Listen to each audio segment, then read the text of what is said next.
Salut tout le monde, bienvenue au Bouclier canadien, épisode 7 déjà du Bouclier canadien.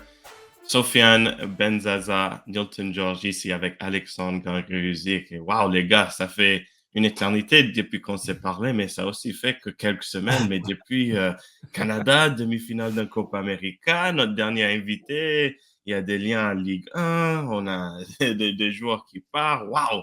Quel mois de fin de mois de juin, début mois de juillet. I mean, comment ça Ah va en bah, premier hein? mois? Ça fait un bout depuis qu'on s'est vu, mais aussi juste quel moment pour Je le suis, foot au je Canada, suis c'est brûlé. incroyable. Je suis brûlé. Trop, Les trop gars, les gars, d'émotions. les gars, tabarouette, ça, Ouais, ça parce fait que- beaucoup de football, là. Ouais, il s'en est passé Ah, des choses, hein. On est passé d'une équipe, la sélection canadienne, qui avait peur de ne pas arriver à la Coupe América. Il ne faut pas oublier, hein. Ça n'a pas été facile, la qualification. Et ouais. bang, on arrive, jour de semaine, tout le Canada au complet, coast to coast, qui écoute ce match-là. C'était tout un moment historique. On est passé Ouais. proche quand même d'avoir quelque chose, mais il ne faut pas cracher dans la soupe, là. Ça a été un bon moment de plaisir de voir cette équipe canadienne dans les phases de groupe, 2 fois contre l'Argentine. On vit des moments, c'est des premières, puis je pense pas que c'est des dernières. Je pense que la sélection canadienne vient de faire un step. Ouais. Puis même au niveau médiatique, au niveau des fans, on va commencer aussi à monter un step au niveau de notre critique, là. On va commencer à dire: «OK, c'est cute, là, être là, mais maintenant il faut jouer avec les vrais, avec les boys». On a eu une belle leçon, hein, contre l'Argentine. C'est quoi jouer un match éliminatoire? Ouais. Il n'y a pas juste le ballon, hein, qu'il faut jouer. Il faut Ouais. jouer le crowd. On a perdu ce jeu-là. Au niveau du crowd, on est probablement à 1% là, du crowd. Il faut jouer avec l'arbitre. Il faut jouer plein de choses. Il n'y a pas juste la tactique sur le terrain. Une finale, une demi-finale, ça se joue à différents niveaux, là. Ouais, c'est ça. Non, mais c'est. Et je trouve que genre, c'est vraiment rafraîchissant. Et puis, c'est quasiment, sans faire de référence cinématographique, mais ça fait très série Netflix, très telenovela ou Ah oui, très. téléroman. Ouais, Très ouais. téléroman, genre, t'imagines, genre, on passe, comme a dit Nilton, le leg de Mauro Biello vers Jesse Mars. Jesse Mars, il vient, boum, Pays-Bas, France. Ces deux matchs ont donné des répercussions de mercato pour certains joueurs.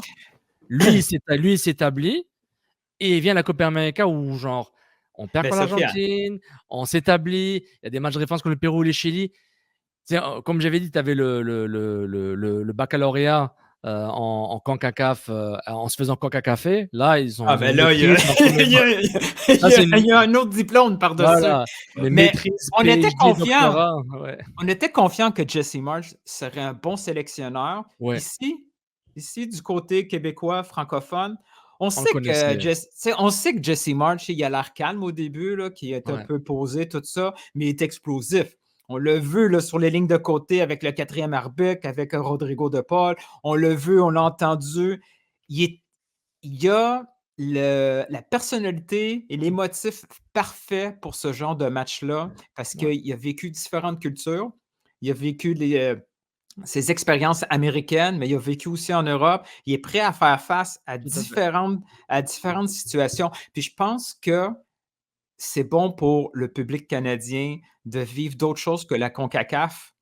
Vivre la CONMEBOL, là, c'est compliqué, là. Ça va nous faire du bien au mental, Oui, ça va nous faire du bien pour les prochaines générations. On a besoin de ce genre de match-là et pour tout apprendre. l'exposure, Nilton, et tout l'exposure médiatique et culturel à la Copa América. Moi, je la regarde tout le temps. J'en riais un peu pendant un bout, ouais, mais c'est la Oui, Copa quand c'est pas América. nous autres, c'est drôle. Ouais, ouais, Hein, parce que quand c'est deux pays neutres, là, le Chili et le Pérou, et un jour c'est le Pérou qui se fait avoir, l'autre fois c'est le Chili, c'est drôle, tu sais. Mais quand on est victime, ouais, not so Mais funny anymore. exactement, et quand on y pense, la Copa América, j'en riais un peu, je respecte beaucoup et encore cette compétition. J'ai dit, ben, il y a pas assez de pays pour faire 4 groupes dans ce continent. Je Ouais. dis, ben, c'est comme tu vas au barbecue de tes amis, puis t'invites, t'as un plus de là, t'en invites, là, t'entends c'est le Qatar, t'entends c'est le Japon.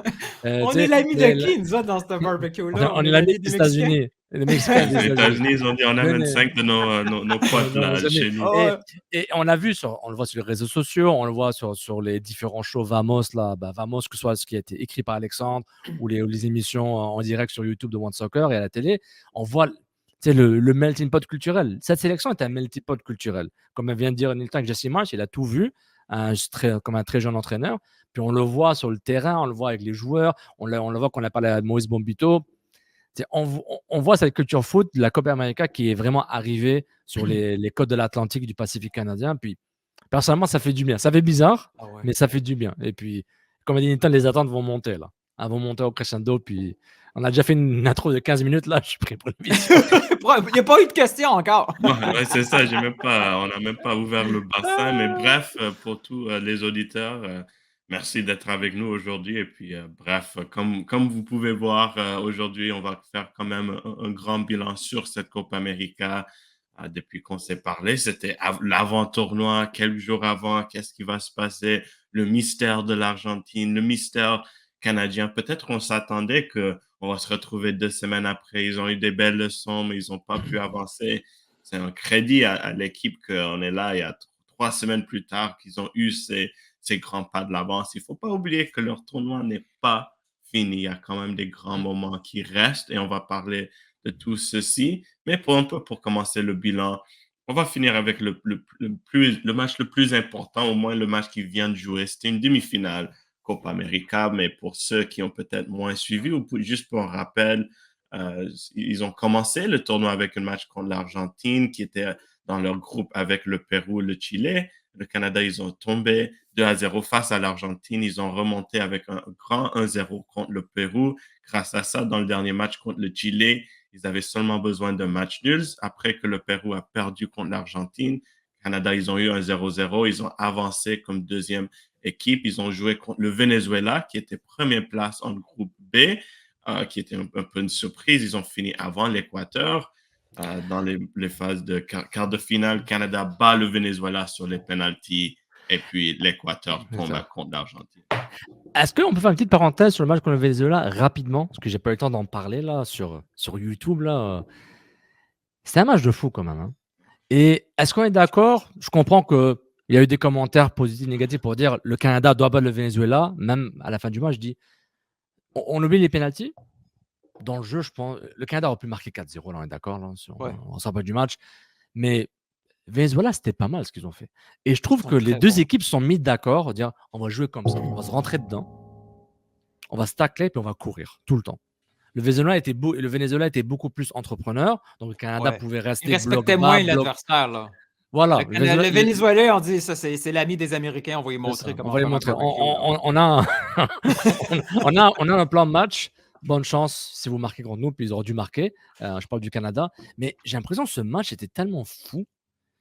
Je pense pas, c'est probablement fatigué par l'Argentine. Tous les matchs ont été fous, là. Oui, mais le Venezuela, oui, je suis d'accord. Le Chili et le Pérou, c'était des leçons. Mais le Venezuela... Demande aux Chiliens s'ils ont trouvé leur match fou, là. Ils ont fait un beau document à la fin. Ouais, ils ont présenté un cas à la FIFA puis à la Conmebol. mais je trouve que ce match du Venezuela, pour moi, c'est un match qui m'a marqué beaucoup. Là. J'ai l'impression, c'est un match que je pense que les gens devraient enregistrer puis juste le regarder comme un match d'anthologie. Il y a des matchs un peu clés dans l'histoire d'une sélection. Je sais que la Copa América 2024 est une compétition clé, mais ce match-là, il était tellement fou, il y a tellement d'enseignements et de frustration. Je me dis, c'est fascinant. Je ferme la parenthèse pour qu'on passe à l'Argentine, mais je sais pas ce que t'en penses, Alexandre. J'ai l'impression que c'était... On l'oublie. Je veux pas qu'on l'oublie. Je trouve que c'est un match très important de référence pour moi dans l'histoire de cette sélection en version Jesse Marsh.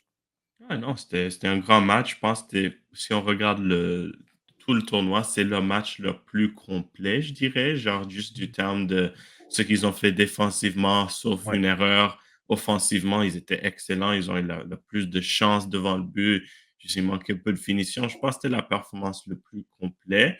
Bien sûr, comme on va voir ce match d'Argentine, c'est très unique. Je suis curieux de voir comment vous deux vous l'analysez, juste parce que c'est un match bizarre. Mais oui, comme mentionné, ils ont battu le Venezuela, une des victoires les plus importantes pour cette sélection dans leur histoire, pour la sélection masculine. Ils ont eu une grande victoire. Ils passent en demi-finale. Puis là, c'est vraiment, tu passes au plus haut du plus haut. Cette équipe argentine, on en parlait. C'est une équipe que je te jure, dans 5-10 ans, ça va être là parmi les tops, parmi l'Espagne aux années 2010. Ouais, les équipes de légende, ouais, je suis d'accord. Italie aux années 90, Brésil 2002, Cette équipe-là est incroyable.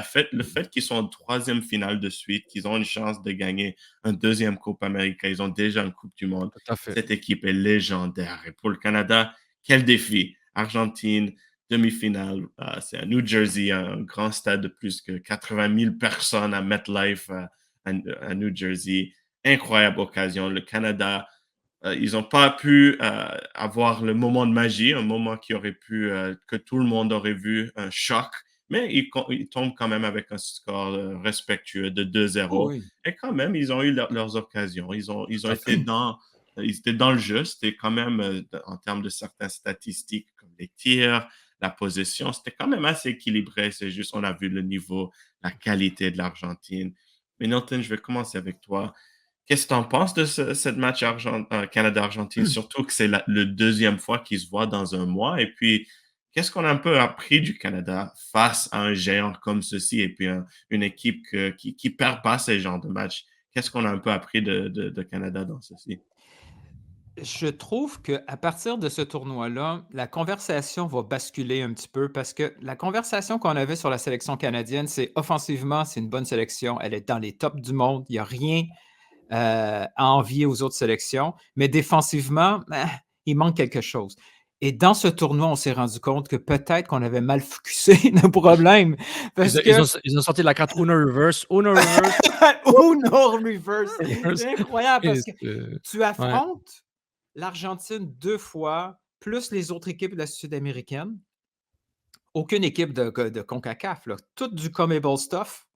Défensivement, c'est pas si mal que ça. Le deuxième Ouais. match contre l'Argentine, c'est encore meilleur défensivement.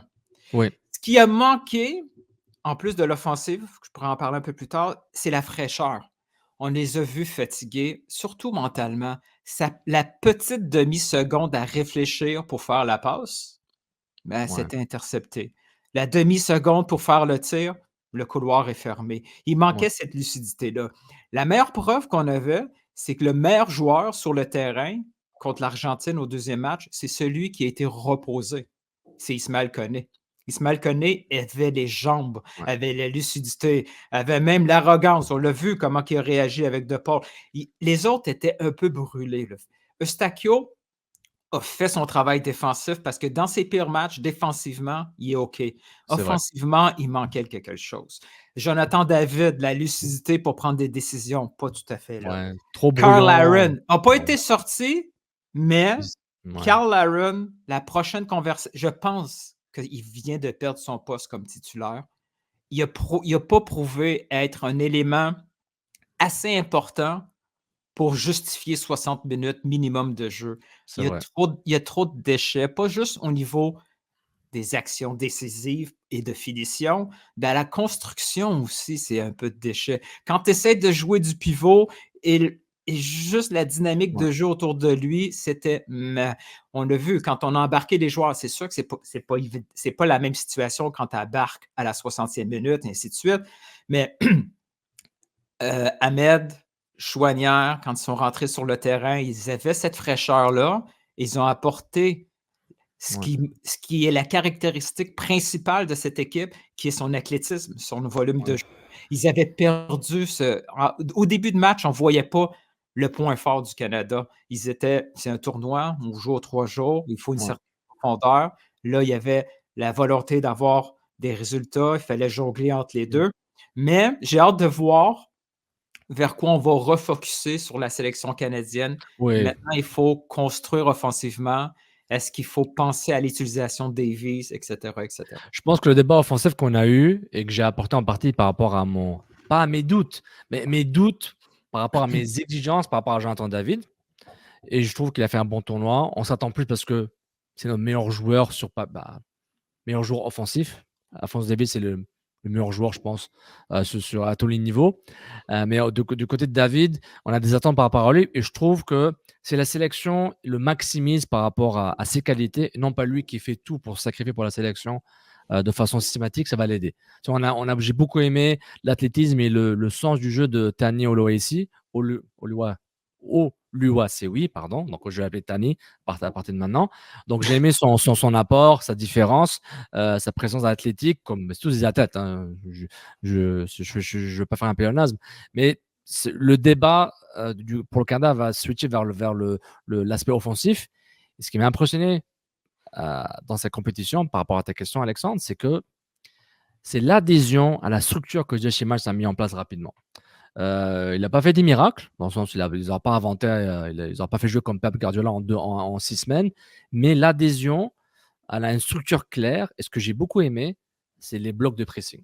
Tu les vois. Quand on décide de jouer bas, bloc bas, on fait un bloc bas. Bloc moyen. Et quand l'Argentine, il jouait un bloc très haut sur ce match-là à plusieurs reprises. On voyait ce shift par rapport à différents pressings sur le porteur du ballon et sur l'adversaire.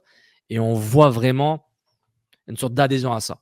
Et le niveau de fitness qu'à la fin, et de l'endurance, à la fin, on l'a vu qu'il est parti. Jesse Marsh l'a dit lui-même en conférence de presse d'après-match qu'à la 18e minute, il savait que genre physiquement et mentalement, ils étaient pas au top. Tu dois capoter, hein? Tu dois capoter. Ouais. Tu regardes ton iPad, puis là, tu vois tes data, puis tu dis « Oh, rouge. Il commence à dire à tous les remplaçants, on s'échauffe, les gars. Minutes. On s'échauffe les remplaçants, on y va. Mais est-ce que ça aurait été... Est-ce que ça aurait été... Après coup, c'est plus facile de répondre.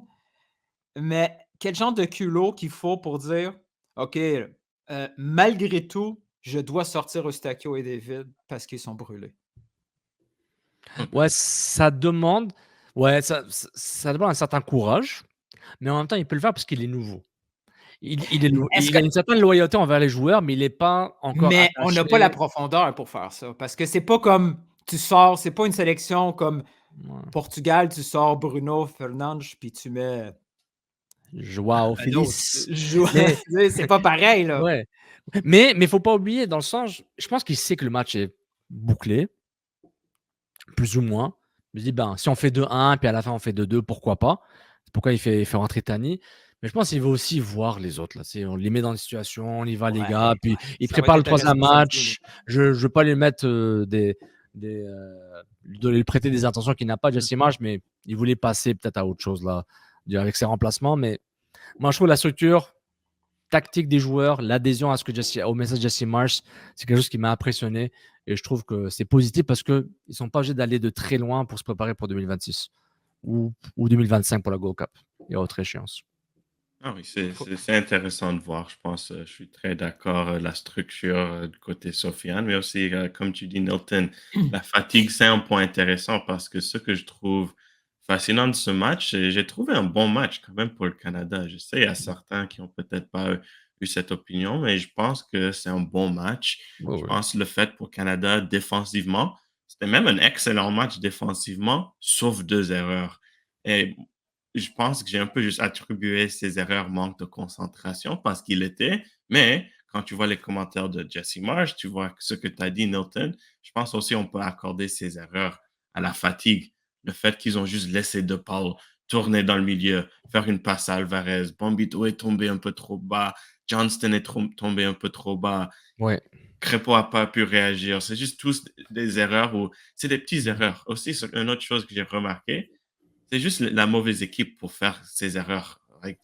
Contre le Venezuela, le Canada aurait pu faire ces erreurs. Ils ont fait ces erreurs. Oui, ils ont fait ces erreurs. Et Crépeau était là. Ouais, ou genre, ils ont pas été punis. Genre, seulement une fois.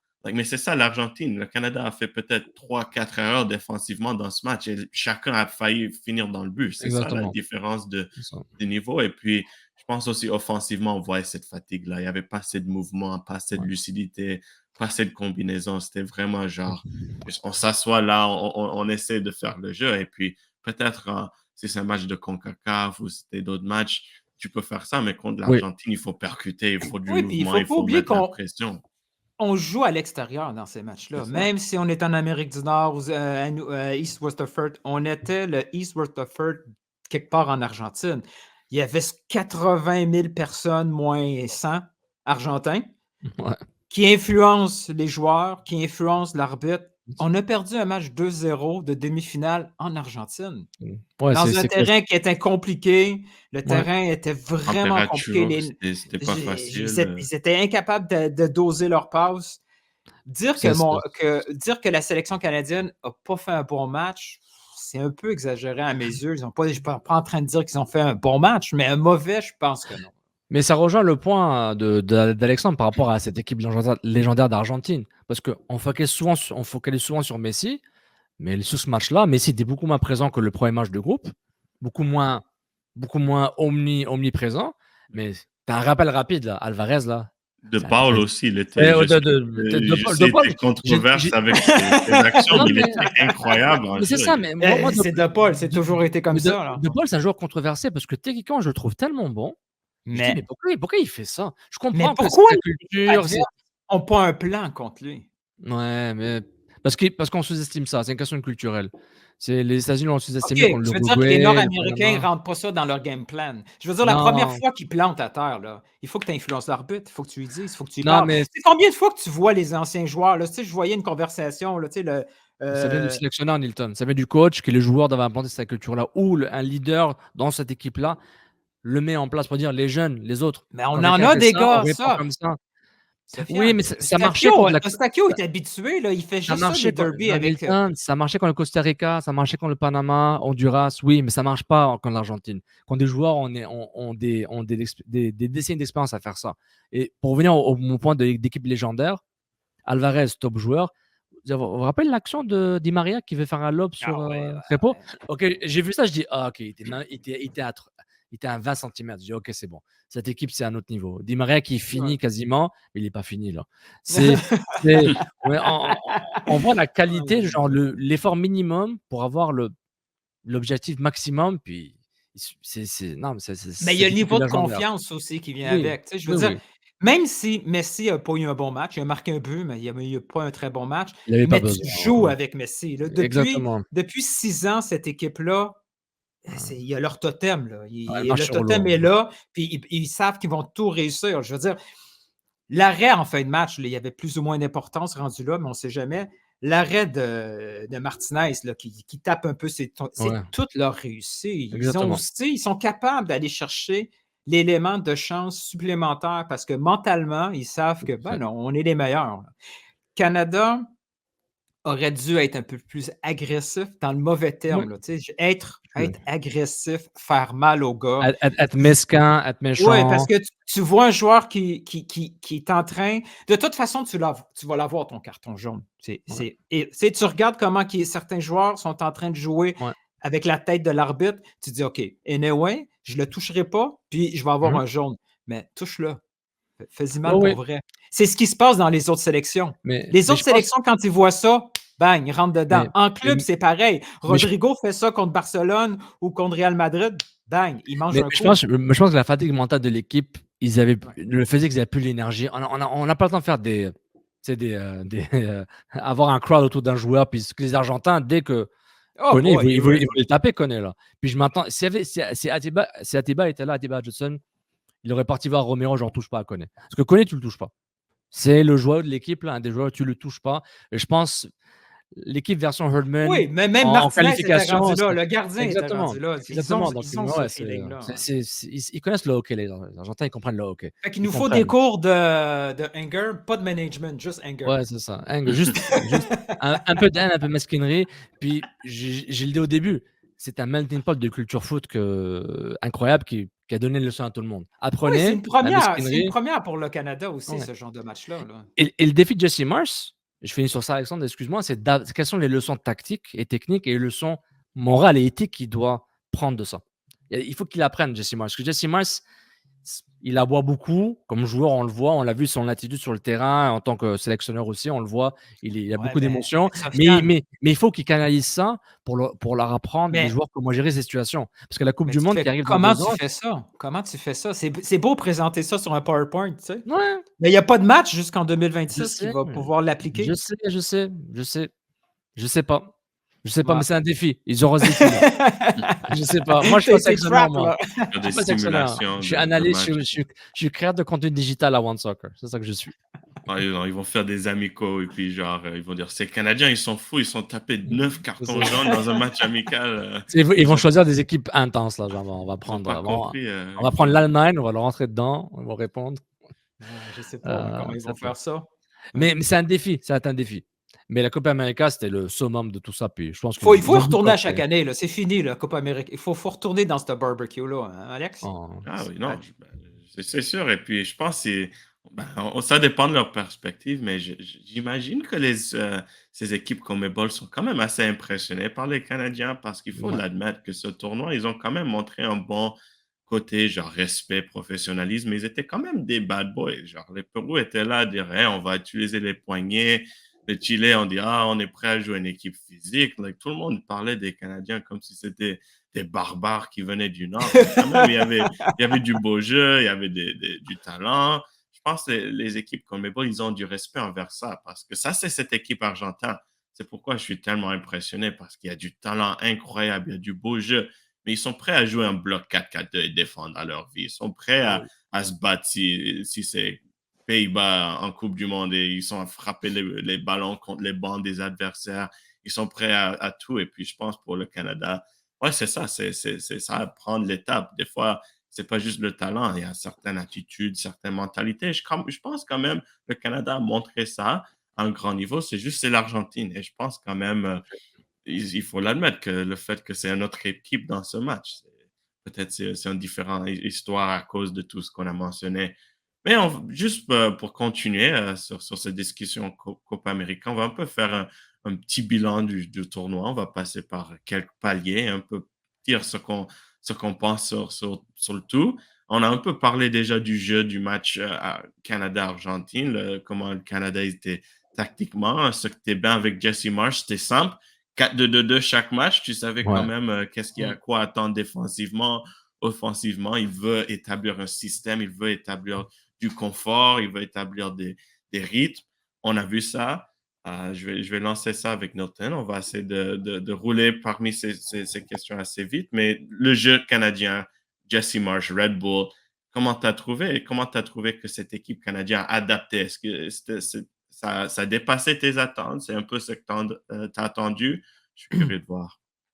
J'ai été agréablement surpris par son dosage du pressing, tu sais. On le sait, là, c'était le premier enjeu, comment appliquer ce système-là de pressing en club versus en sélection, c'est pas la même chose. On n'a pas les mécanismes des entraînements. Habituellement, une équipe devient bonne à mesure qu'on joue 10-15 matchs en championnat. Là, ils n'avaient pas ce luxe-là. C'était assez intéressant de voir comment il a bien dosé.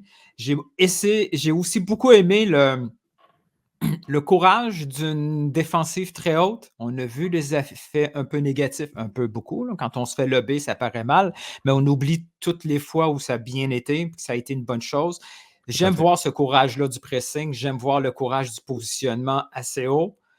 Moi, le chantier que j'ai hâte de voir, c'est offensivement, dans l'axe, c'est faible. C'est toujours les côtés. On essaie toujours un peu la même chose sur les côtés. Quand Buchanan s'est blessé, on a amené un défenseur sur un côté avec Laria, pas tout à fait convaincu. Tant qu'à avoir Laria sur le terrain et Davies, ben change le switch. Ça pourrait être un peu Ouais. plus dangereux.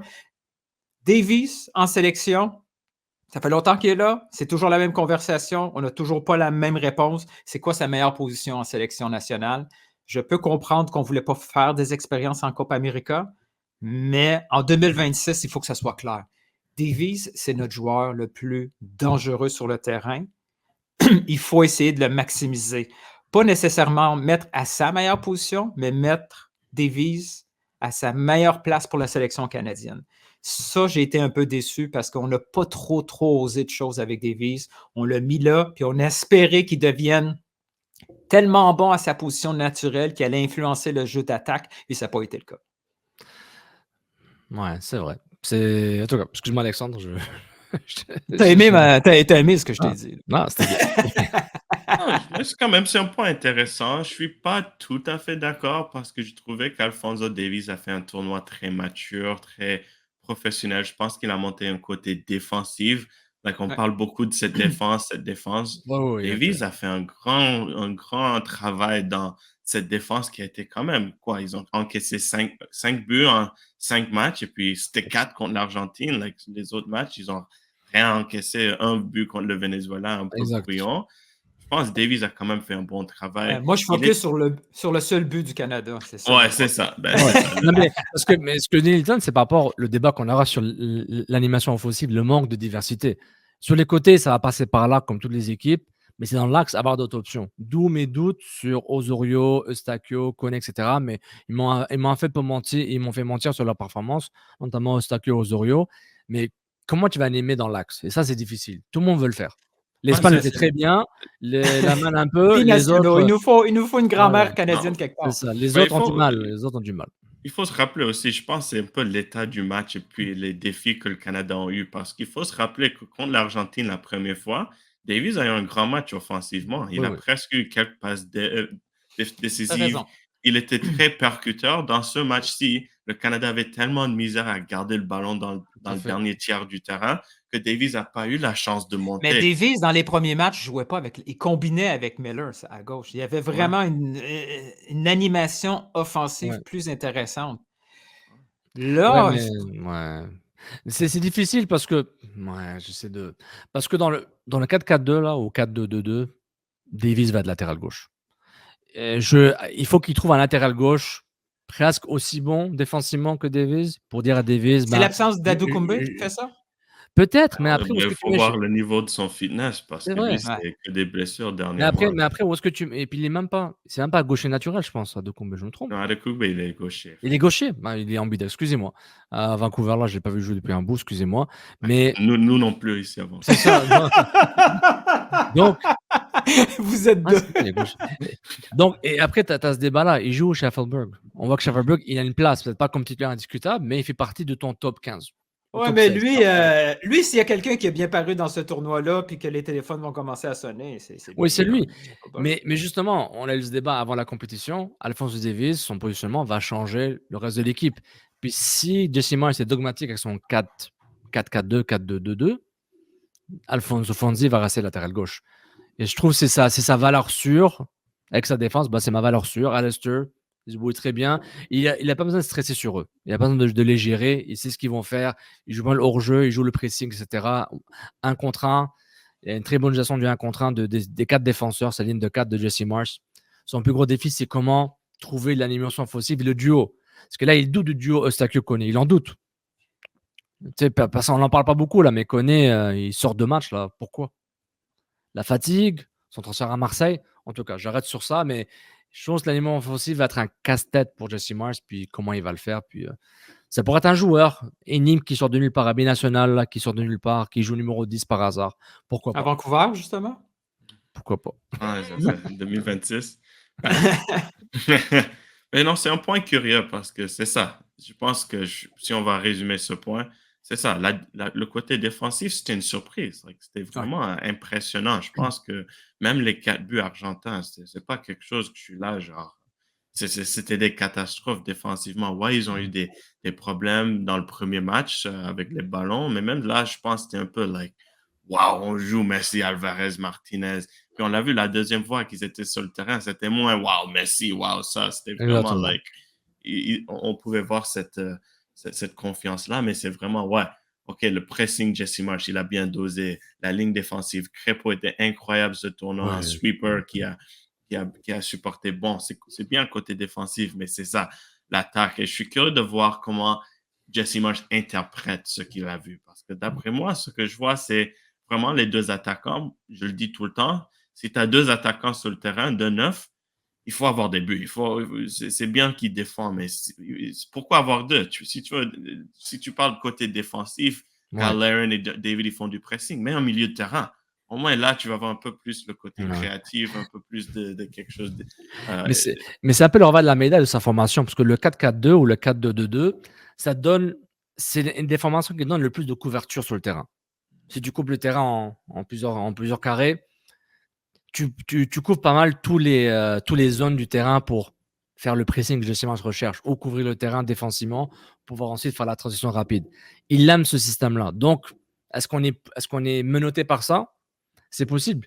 C'est possible, mais je suis d'accord avec toi. Peut-être, tu n'as pas besoin d'avoir 2 attaquants. Je suis d'accord avec toi, Alexandre.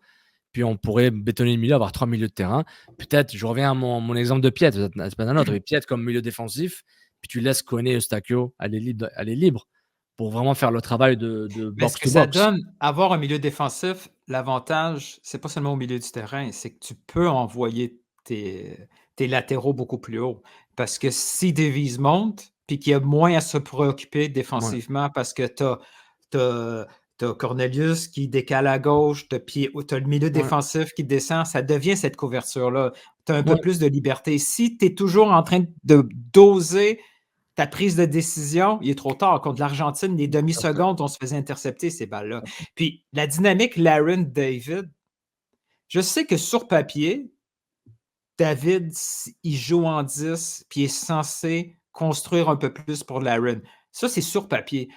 Pendant le match, c'est vraiment pas si clair que ça, là. Non. J'ai un peu de misère à comprendre leur fonctionner en binôme.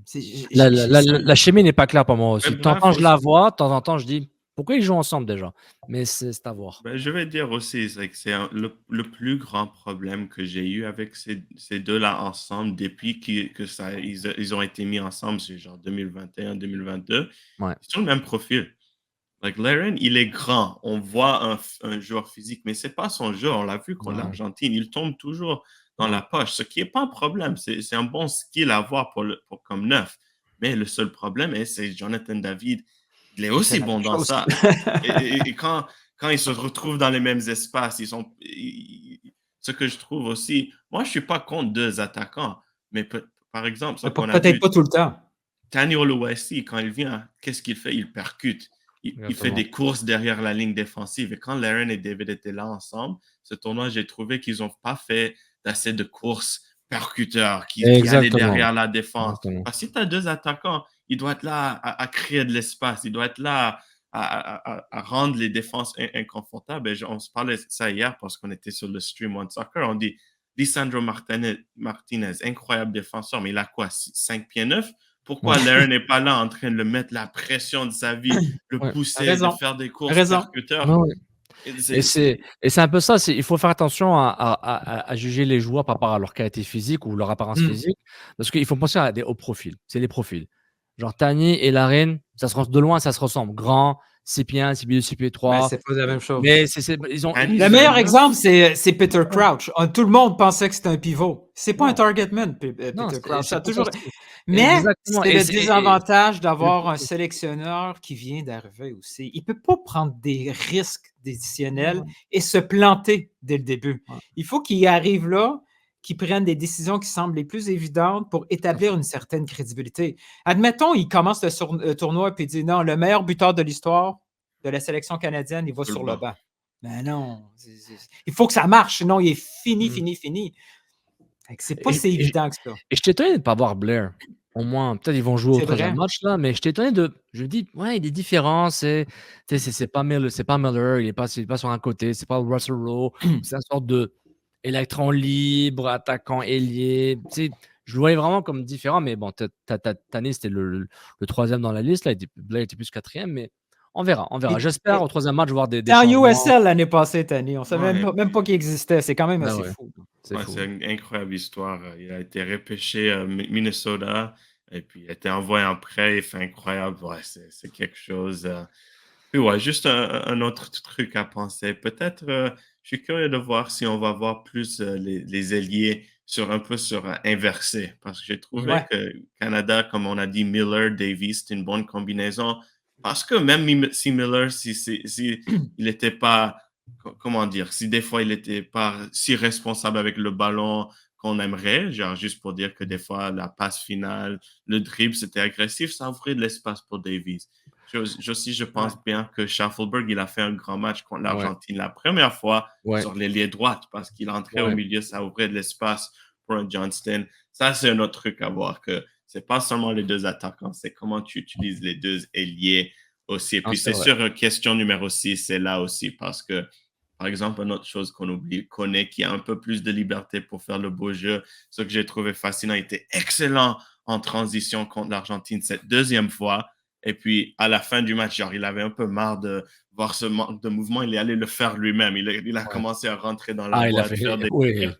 Si on le libère plus, c'est sûr que ça, c'est aussi une autre chose à voir. Mais Mais pour continuer, c'est intéressant les inversés, les alliés, parce que ça vient régler un peu l'enjeu de l'axe. Le fait d'avoir seulement 2 milieux dans l'axe, si tu as ces ailiers-là dans le dernier tiers, là, tout d'un coup, tu te Ouais, retrouves avec un milieu 10, que ça soit l'allié qui vient de rentrer avec le mmh, ballon ou un Eustáquio Iconé, ça fait ce genre de travail-là. tout à Mais fait. then again, la sélection, elle est jeune dans les mains de Jesse Jesse Marsch. Marsch. Là, son plus gros défi, c'est de trouver pendant les 18 mois qui s'en viennent, les 24 mois qui s'en viennent, de la compétition pour que ça fasse Mais du sens. littéralement, France, Pays-Bas, la Copa América, c'est Ça quasiment va un être plate le cadeau. prochain match, là. C'est un cadeau empoisonné. C'est un cadeau empoisonné. Il a eu un 6 semaines de Premier League, Ligue des Champions. C'est genre, c'est l'intensité, les entraînements, etc. Puis il se trouve, bah, les gars, là, j'ai rien, là, je fais quoi? Et lui, il a dit hier, je suis encore nouveau dans ce métier de sélectionneur.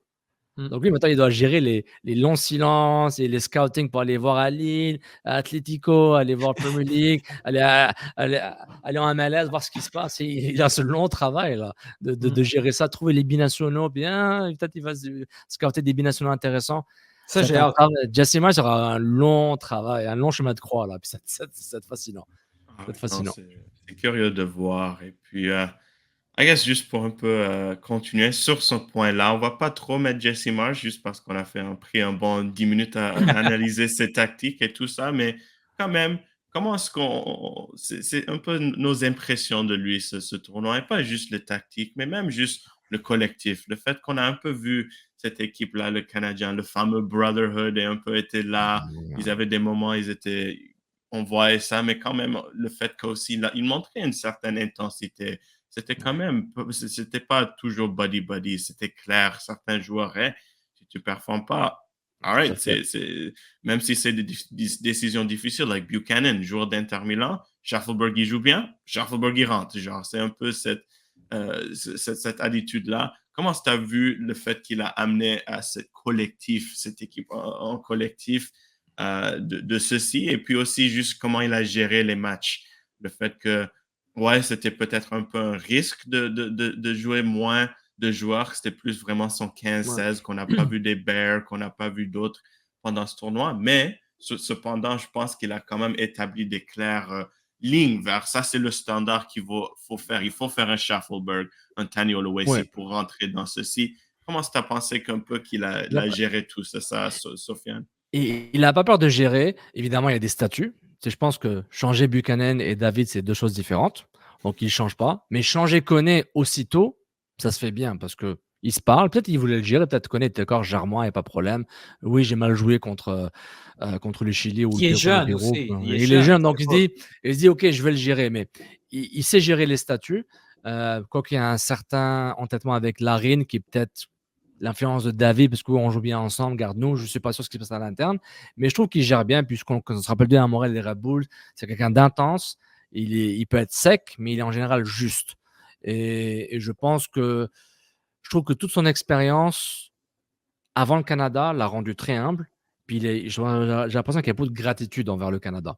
Dans le sens, oui, il a fait un très bon choix, genre Copa América, France, Pays-Bas en match amical, et garantie d'aller en Coupe du Monde. Donc lui, son travail, genre, j'ai pas de qualif, je peux relaxer entre guillemets, j'ai juste à gérer 2 ans et demi de matchs amicaux et de faire du dépistage pour trouver des joueurs qui pourraient aider la sélection. Donc lui, son mindset, il est différent. C'est pas comme Spalletti qui doit se qualifier à la Coupe du Monde. C'est pas comme Deschamps, peut-être s'il est encore là. Ah, je dois passer par encore des qualifications, même si c'est plus facile, entre guillemets, parce qu'il y a plus d'équipes en 2026. Mais il a l'air avoir de la gratitude. Puis il est sincère avec ça. C'est quelqu'un, quand il parle des émotions, il est en général très sincère. À Montréal, il y avait beaucoup un filtre, puis il disait ce qu'il pensait. Puis ça ressort de lui un peu, de ce que je me rappelle de lui avec l'Impact de Montréal. Donc, c'est bien. Je trouve que c'est un bon gestionnaire de joueurs et d'émotions.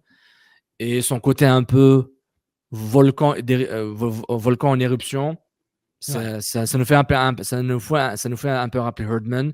C'est un peu la force de Herdman aussi de vraiment mettre le feu quand il le faut. Et je trouve que ces joueurs les joueurs ils ont adhéré à son système. Et Ouais, je le pense côté émotif qu'on pensait perdre avec Herdman, on l'a quand même gardé avec Marsch. Exactement. Pas de façon aussi théâtrale qu'Herdman, Ouais. mais de temps en temps, oui, là, on le voit. Là. Quand il C'est est cool. hors de ligne de côté, là, puis que les micros On le sont voit. proches, on comprend tout de Ouais. suite. Et tout le monde est soudé. Puis il avait la belle image avec Schafferberg quand il marque contre le Pérou, puis il monte le maillot de Venezuela, pardon. Le but contre Venezuela, il monte le maillot de Buchanan.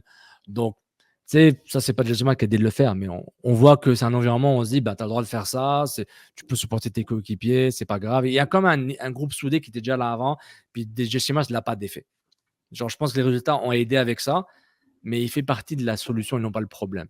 C'est pas un sélection étranger qui vient mettre sa recette, là, puis comme un Capello Pauvres l'Angleterre. États-Unis, là. Les États-Unis doivent nous regarder. Puis, Ah, Ouais, mais les médias américains, honnêtement, désolé, là, vous parlez pas français, là, I'm sorry, guys, là, mais pardon my French, mais vous êtes vraiment désagréable.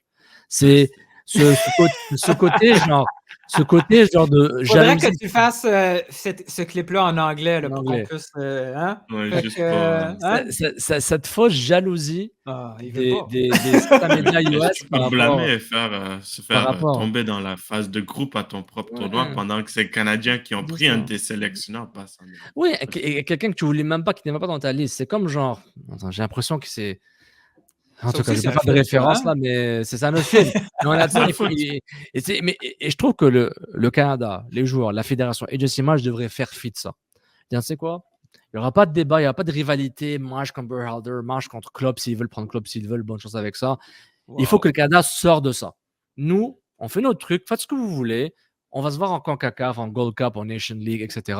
Mais nous, on fait pas cette rivalité-là que vous créez par vous-même.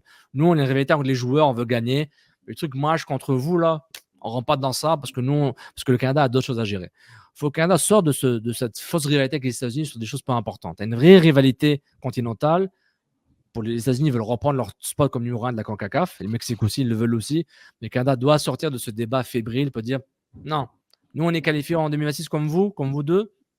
On va faire notre truc. Merci pour Jesse Marsch, mais voilà, il a été formé à l'instar de vous. Jesse Marsch il était parti en MLS au Canada. Puis il est parti au Red Bulls, oui, c'est très US, mais un système très européen Red Bull. Donc, son lien avec les États-Unis est fort, mais pas nécessairement genre lié jusqu'à l'os. Et je trouve que voilà, on passe à autre chose. Merci les États-Unis pour Jesse Marsch, mais arrêtez de pleurer là. C'est genre, arrêtez. Vous êtes en mode panique, puis vous avez une belle sélection, débrouillez-vous, mais sans le Canada, puis laissez-nous tranquilles. Voilà. Leave us alone. C'était sûr que. America, leave us alone. On peut voir, Norton, que ça posait dur sur le cœur de Sofiane parce que je lui ai demandé comment le collectif de Jesse Marsch et puis il finit ces Américains-là. On va apprécier qu'il a pris son moment, il a pris. Mais ouais, non, je pense pour Jesse Marsch, ce que j'ai aussi aimé avec lui, c'est like he gets it, pour le dire. Like, on pouvait voir l'effort qu'il fait avec ses joueurs. Les petites choses, comme même ce tournoi, il a répondu à une question en français. C'est des petites choses comme ça qu'on aime voir. Il amène l'effort, il amène une mentalité. Un peu pour finir ces bilans avec ces derniers points. On adore, je sais, vous deux, vous adorez faire les tops et les flops. C'est toujours fun de faire le tournoi n'est pas fini, mais après 5 matchs, qui était top, qui était flop. Pour garder ça assez simple, assez vite. Est-ce qu'on se dit un flop, un top chacun ou peut-être je pense que c'est bon, un flop, bien, un top. On crée en même temps, top, on croit 1, 2, 3. Oh, ouais, à 3, on dit un top et un flop. On peut. On va faire ça. Ouais. Norton, est-ce que tu veux commencer avec ton top, ton flop et mais mon top, parce qu'il y avait peut-être des doutes quand March est arrivé, puis là, c'est réglé. C'est le premier nom qu'on met sur le papier, c'est Crépeau. Crépeau a démontré que peut-être on a perdu du temps. On aurait dû le mettre là beaucoup avant. Bon, il y a eu sa blessure, tout ça. Mais c'est un vétéran. C'est une pierre d'assise. Crépeau démontre qu'au niveau défensif, c'est un gros plus pour cette équipe-là. Crépeau, mon top du tournoi. C'est dur parce que c'est quand même dire un flop après un tournoi comme ceci, mais même tu peux le genre aiguiser. Je vais être très, très sévère. On peut dire un flop relatif. Un flop relatif. Quelqu'un que tu veux plus, genre quelqu'un qui peut-être pas touché. Parce que moi, mon flop, c'est Davies, parce que il faut que oui, parce qu'un leader technique, il faut qu'il y ait un match où il soit le meilleur all over the place. Il n'y a pas une fois dans les 4 matchs où on a dit wow, ça c'était le match de Davis. La dernière fois qu'il a fait ça, c'était dans les qualifications de CONCACAF où il a pris la responsabilité de cette équipe-là puis il l'a fait gagner. Je sais que sa position est difficile pour faire ce travail-là, mais Davies, capitaine, leader, le meilleur joueur de la sélection, il faut que de temps en temps, ce soit lui qui domine le jeu. Et ce n'est pas encore arrivé. Pour moi, mon top, je reste avec Maxime Crépeau. C'est pas un joueur de champ, mais c'est un joueur important. Il n'y a aucun doute. Aucun doute. On a vu sa confiance tranquille quand on l'a eu à One Soccer, bouquet canadien. On ne savait pas qu'il allait arrêter Kylian Mbappé 1 contre 1, mais il l'a fait. Donc, on se dit waouh. Et je trouve que voilà, c'est lui. Puis mon flop, je vais aller pour le flop difficile. Le flop facile, c'est Larin.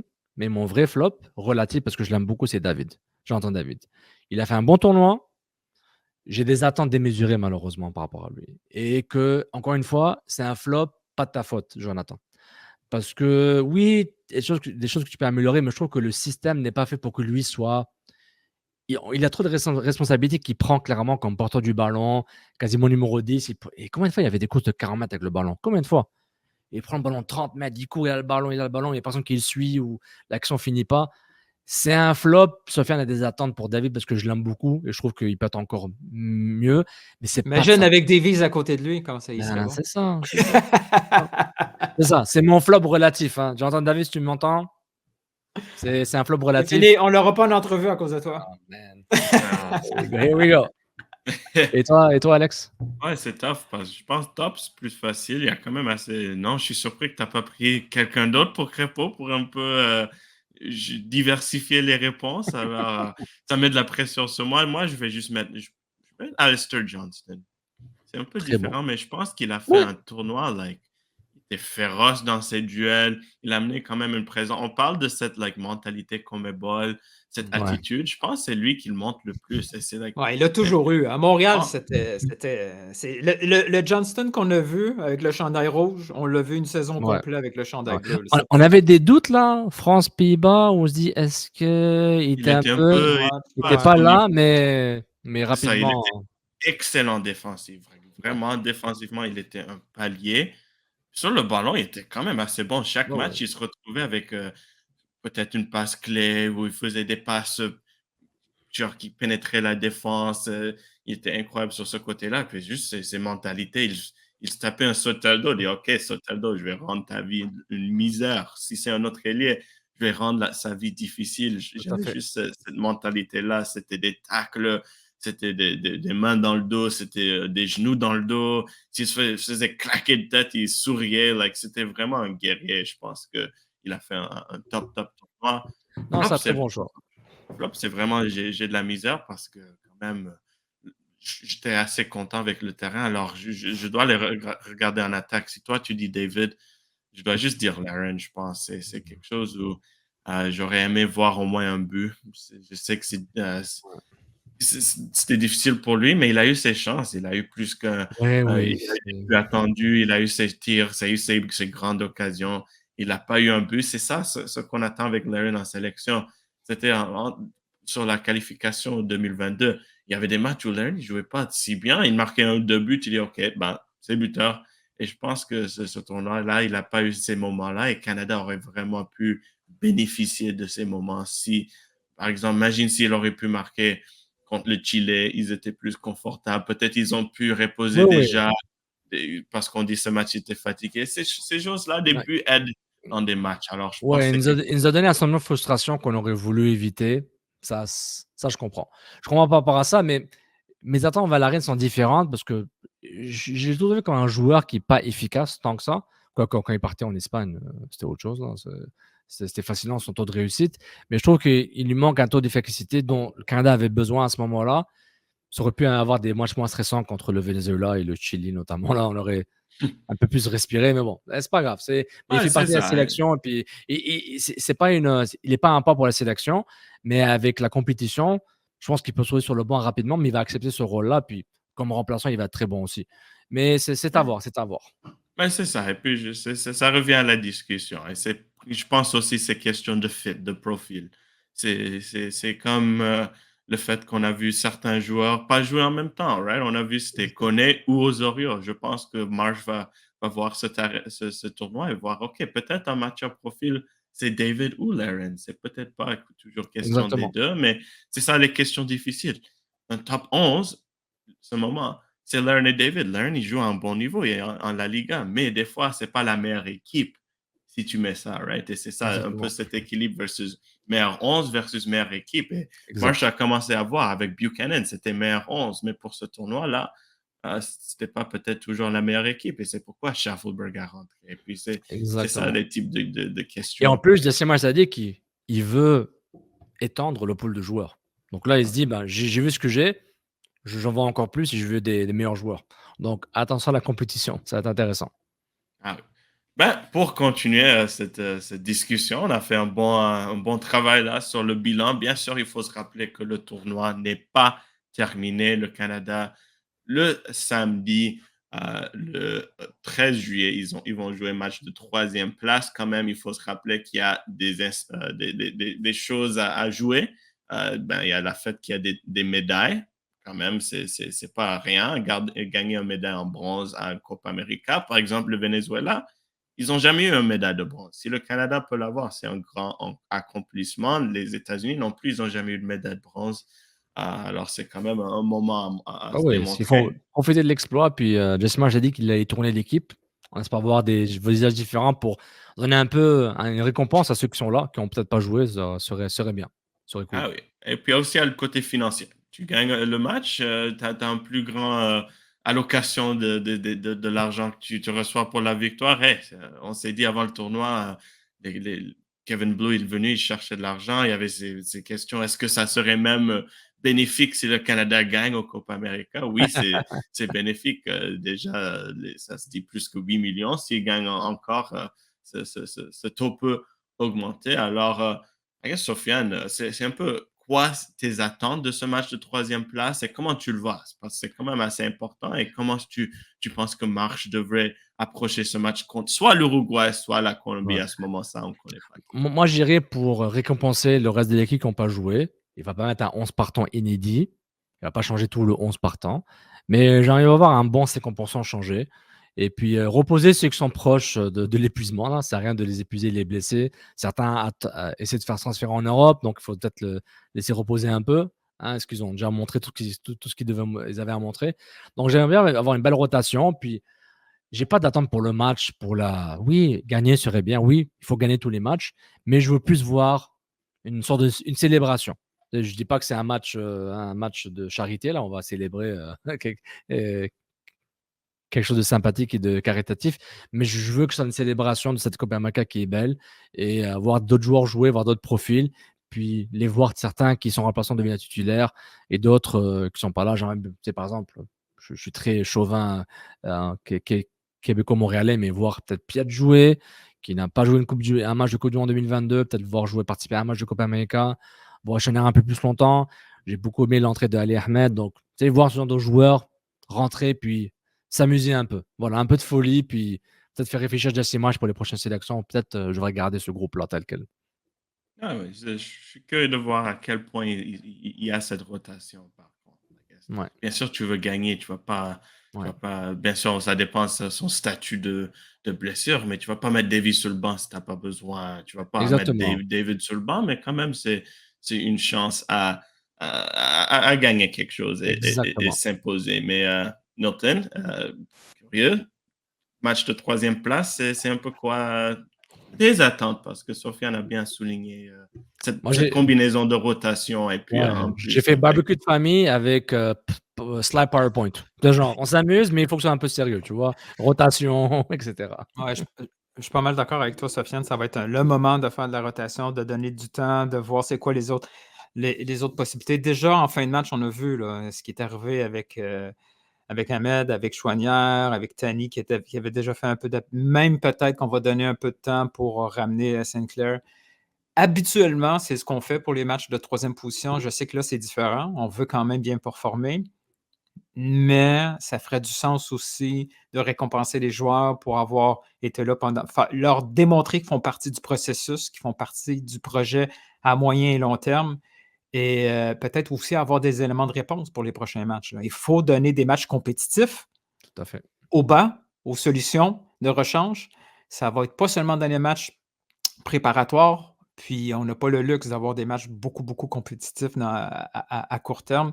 Donc, j'ai hâte, puisque ça va être aussi un autre défi, là. Les 2 autres sélections, c'est des sélections qui vont très bien, là, dernièrement. Ça va être un autre genre de défi.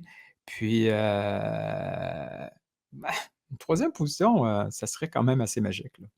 C'est un bon défi pour le Canada parce que quand même, le Canada, ce tournoi, ils ont montré, OK, on peut battre ces équipes comme Ebol, ce qui n'est pas facile. Bien sûr, il y a ce côté, oh, dans le FIFA rankings, etc. Peut-être un Venezuela n'est pas aussi fort. Non, ils jouent bien en ce moment. Ils sont genre 4e place en qualification Coupe du Monde. Mais il y a une réalité que pour le Canada, ce tournoi, il y avait un différent écart entre le Pérou, Chili, Venezuela et l'Argentine. Je suis curieux de voir où c'est Colombie, Uruguay, c'est juste un peu en dessus.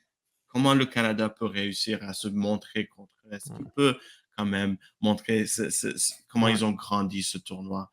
Je suis curieux de voir. Mais dernière question côté Copa América, on va faire plus dans le futur, plus big picture.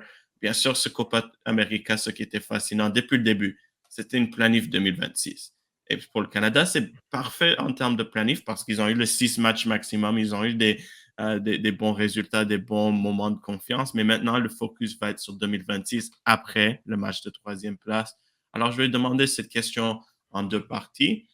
En premier, c'est quoi les attentes maintenant pour la Coupe du Monde 2026 avant vu ce tournoi? Et partie 2, c'est quoi des choses que tu veux voir du Canada pour atteindre ce niveau d'attente ou même améliorer? Par exemple, si tu penses que c'est réaliste maintenant qu'il finit en quart de finale, est-ce que tu penses que comme ils le sont, qu'est-ce qu'il y a quelque chose de plus qu'ils ont besoin pour atteindre ce palier? Genre, c'est quoi un peu, si tu es Jesse Marsh, the next step? Est-ce que c'est vraiment juste recruter des binationaux? Est-ce que c'est profondeur, comme Oustakio a dit après le match?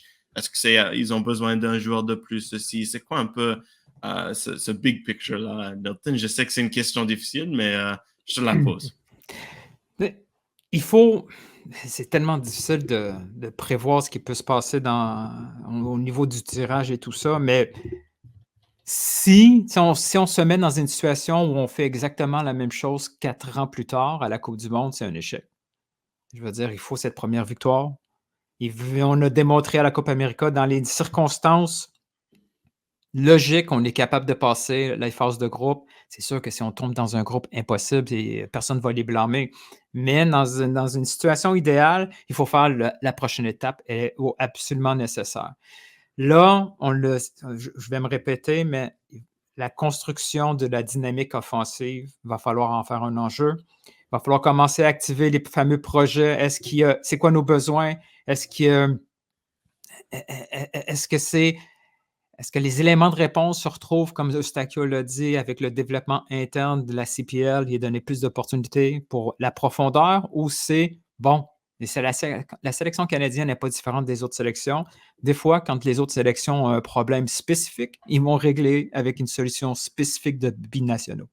Cette conversation-là, elle a toujours été un peu par défaut, c'est-à-dire quand un joueur n'est pas assez bon, il va prendre pour sa sélection, il s'en vient au Canada. Là, il faut faire l'inverse. Est-ce que certains joueurs qui soit passent par la MLS ou ailleurs on est capable de les convaincre, boum, on a besoin d'un élément offensif, on a besoin d'un numéro 10.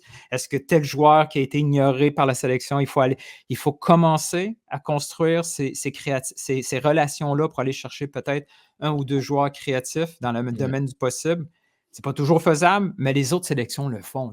Les grandes sélections l'ont fait. L'Italie a eu des joueurs brésiliens. Le Portugal, la même chose. Les Français ont des joueurs africains. Ça a été des conversations difficiles dans certains pays, mais ici, il faut commencer à les avoir. On est rendu aussi dans ce niveau de conversation. Tout à fait. Tout à fait. Puis par rapport aux attentes, on a parlé des attentes offensives qu'on a pour tactiquement par rapport à Jesse Marsh, mais en termes de pool de joueurs, c'est plus continuer de garder cet environnement de compétition et familiale que Jesse Marsh a mis en place.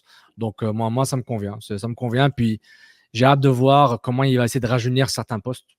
Puis, il y a beaucoup de jeunes, mais comment il y a besoin de rajeunir et doubler les postes et voir qui. Voilà, quoi. C'est tout le temps what have you done for me lately. Donc, je sens qu'il y aura cette mentalité un peu sur certains joueurs qu'on s'approche surtout à 2025. Non, c'est curieux de voir parce qu'il y a tellement de facteurs, mais je pense après ceci, les quarts de finale sont réalistes.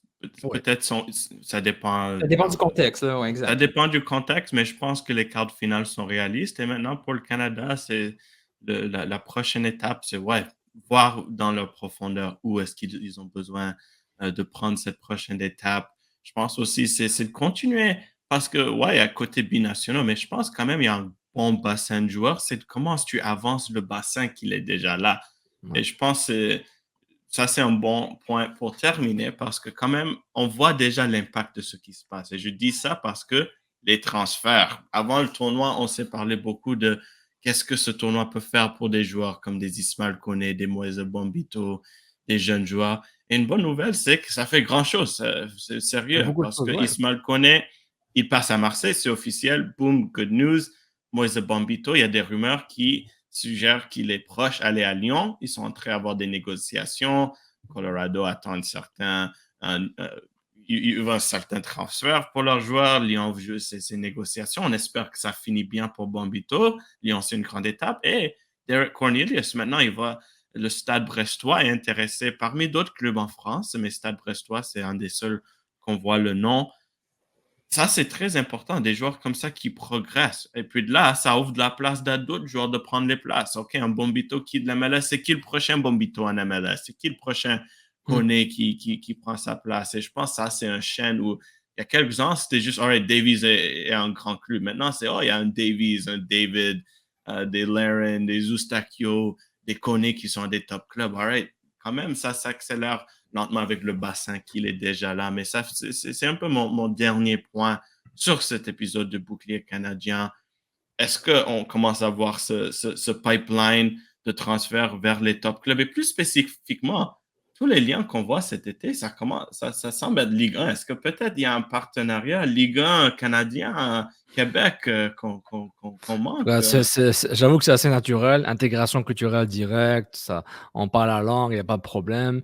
Puis le Canada est devenu assez hot. Là, je pense que entre Ismaël Koné à Watford, Alison Johnson, juste après la Coupe du Monde 2022 et autres, ça va vite, ça va très vite. Donc, et je trouve que là, ça va juste accélérer. Les clubs vont de plus en plus huppés, plus connus, parce que les joueurs performent de mieux en mieux. Et c'est une bonne chose. Et ça fait partie aussi de l'équation, mais aussi ce débat pour les joueurs. Est-ce que je dois transférer? Est-ce que je dois aller là-bas? Est-ce que ça va nuire à ma place si je suis titulaire ici, mais je vais être remplaçant dans un plus grand club? Est-ce que c'est une bonne chose pour moi? Donc, il y a toutes ces questions qui vont se poser aussi. On aura des débats de foot de haut niveau là au Canada, genre au-delà, genre est-ce que je vais jouer au pass? Est-ce que je dois jouer dans un plus grand club, etc. Donc, c'est très très intéressant ce qui va arriver. Mais honnêtement, Koné, Bombito, Cornelius, là, je suis étonné. Je suis étonné par la rapidité. C'est le début. Ouais.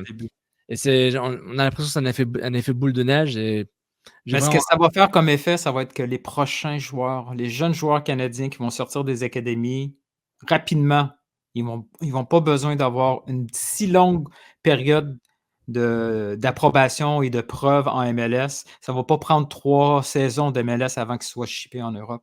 Rapidement, quand ils vont sortir de l'académie, qui commencent à avoir des minutes de titulaire dès la première année. Tu sais, ce qui s'est passé avec Koné, là, ça va arriver de plus en plus et de plus en plus vite. Exactement. Parce que la sélection canadienne vient de démontrer que les joueurs qui sont rendus là, qui ont tardé à sortir du championnat local, pourraient être sortis un peu plus rapidement et se développer encore d'une meilleure façon avec de la compétition beaucoup plus ardue. Mais ce qui est ironique, Koné, Bombito et Cornelius, aucun n'a été formé officiellement. Et c'est une carte de visite. Et c'est une carte de visite. Et Cornelius encore plus. Cornelius, il n'a pas joué Mais ils ont Il a- tous il a- joué en MLS, mais t'as raison, ils n'étaient pas oui, formés en MLS. c'est C'était à ça, c'est deux ça. Saint-Laurent et puis l'autre, c'était en Exactement. Tu sais, quand Allemagne et Andrews en était parti Serbie. en Europe très jeune pour aussi revenir à Vancouver. Il Hmm. était en Europe de l'Est, je pense, ouais, il À était en mon Hongrie. gars, En il y a Hongrie, ouais. différentes méthodes. Exactement, et c'est fascinant. C'est une carte de visite intéressante que ces 3 joueurs-là représentent un peu des top joueurs, en tout cas les plus chauds récents, pour ensuite, comme a dit Newton, aider les plus jeunes. Parce que Jesse Marsh doit regarder les joueurs MLS maintenant. Parce que il y a des tournois, il y a juste des clubs MLS. Je pense que la Gold Cup, c'est juste des joueurs MLS par rapport au calendrier. La prochaine Gold Cup, mais en tout cas, il y aura des sélections où il peut juste prendre des joueurs MLS, aucun joueur en Europe. Donc, les joueurs MLS canadiens ont une autre pression pour pouvoir performer encore plus et suivre ce qu'ont fait notamment Chouanière, Piet et Schaffelberg et Waterman, par exemple. Oui, c'est ce qui est intéressant aussi, les équipes aiment se copier. Et je pense que c'est pas du tout une coïncidence que 3 équipes Ligue 1. Il y a eu d'autres, genre, c'est pas seulement ces 3 clubs. Parmi Koné, je suis sûr qu'il y aurait probablement plus de clubs français. Je sais aussi, il y avait des Lens, des Stades de Ouais, Reims qui étaient dans cette discussion. Et ce que je trouve fascinant, Ligue 1, c'est la Ligue des talents.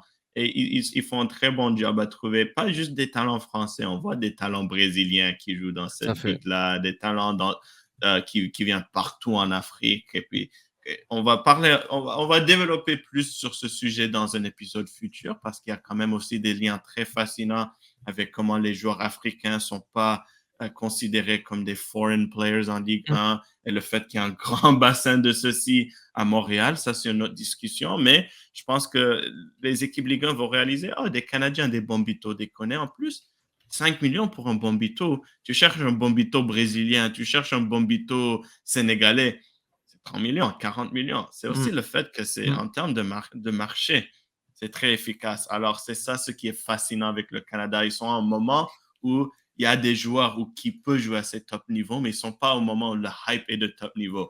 C'est un problème que les États-Unis ont. Maintenant, c'est le hype. Les joueurs qui sortent de la MLS américain, ça coûte 20 millions, 30 millions les pépis, etc. C'est des grands risques à prendre.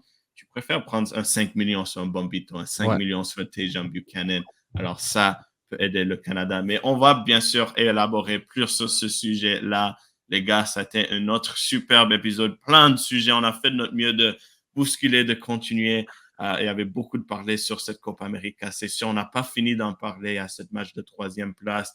On va voir l'effet de ceci sur le pays. On a vu un pays qui s'est rassemblé autour de son équipe nationale masculine. C'est incroyable à voir. Et c'est pas fini pour l'été. On a certains les Olympiques pour la sélection féminine. Alors, si vous avez aimé le bandwagon Canada, c'est pas terminé. Ça se peut qu'on a 2 équipes canadiennes en top 4 à des tournois majeurs en été. Ça serait incroyable. Mais Sofiane, Milton, merci beaucoup, les gars. C'était un superbe épisode 7. Et puis, on se voit bientôt pour la suite. Merci beaucoup, tout le monde. Merci, au revoir. Ciao, ciao. Ciao tout le monde.